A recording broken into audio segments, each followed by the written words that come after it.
The moving average is one of the commonly used concepts in stock chart analysis. It calculates the average value of stock prices and represents it on the chart. It reflects the psychological aspect related to the average displayed on the chart. Even in bot-assisted trading, the settings and strategies are still influenced by human logic and thinking. Understanding human psychology is important because trading ultimately takes place through people's actions.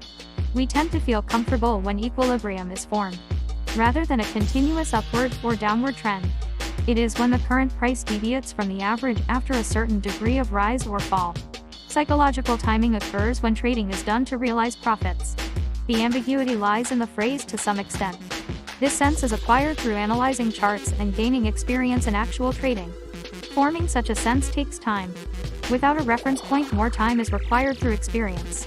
Therefore, in order to shorten the time, it is necessary for us to establish criteria, learn from repetitive patterns, and minimize ambiguous aspects as much as possible.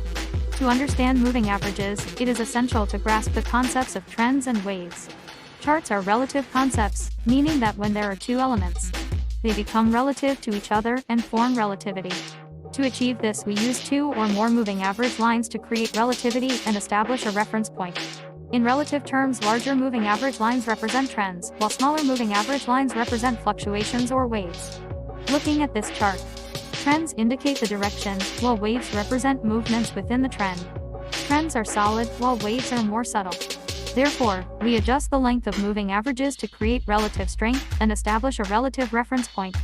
Trends are broader concepts, so longer moving averages represent trends, while shorter ones represent waves.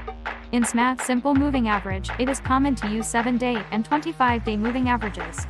As evident from the illustration of trends and waves, regardless of the direction of the trend, whether it's upward or downward, the wave lines typically cross the trend line once above and once below. This is the basic pattern observed. When establishing a benchmark, it is common to start with a basic guideline and then define exceptions. Trends tend to move more slowly and steadily, while waves or oscillations move more swiftly. This is related to the duration of maintaining a position in practical trading. In this chart, the 25-day moving average represents the trend, while the 7-day moving average represents the waves or fluctuations. The moving average has two main characteristics: directionality/trend. The first characteristic of the moving average is the emphasis on moving, which indicates directionality. The three commonly mentioned directions in the stock market are upward, downward, and sideways. Reversion in the context of moving averages. Reversion refers to the tendency of price to move back towards the average value represented by the moving average line when it deviates from it. In the context of a moving average where the emphasis is on the average, stock prices tend to regress towards the mean represented by the moving average line. The key point we should focus on in trading is not whether it is in an uptrend, downtrend, or sideways movement. The crucial aspect in trading is to identify the turning points between uptrend, downtrend, and sideways movement. There is always a turning point between the patterns of rising, falling, and consolidation. Capturing the turning points. Since trends are solid and slow, they tend to lag behind, while waves are lighter and move faster. There are opportunities to capture turning points based on the relative positioning between trends and waves. Where does consolidation occur? Consolidation occurs between rising and falling and rising and rising again, and falling again. Consolidation is referred to as convergence and rising and falling as divergence, which is frequently mentioned in the two-point method.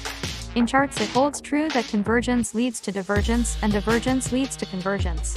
In conclusion, charts go through cycles of convergence and divergence, and we need the ability to identify turning points from a different perspective. To do this, we start with tools such as moving averages. Observing turning points is the key, and it is related to waves and patterns. If the C wave does not occur, and the lows are increasing within the downtrend wave of ABC, how can we interpret this pattern? Connecting the truncation of the wave to the double bottom pattern presents the same picture. This also indicates a turning point.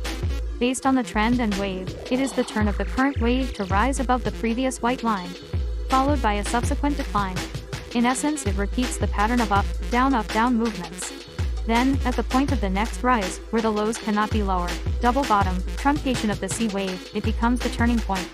We mentioned earlier that in trends and waves, the wave moves first, followed by the trend.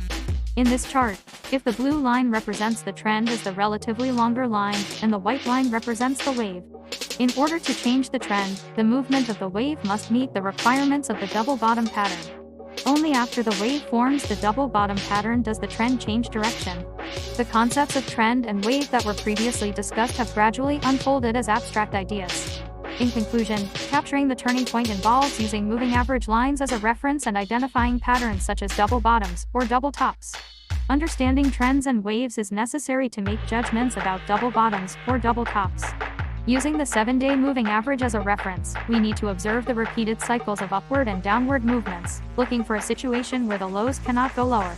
In this chart, the candlestick corresponding to 7 o'clock becomes the turning point.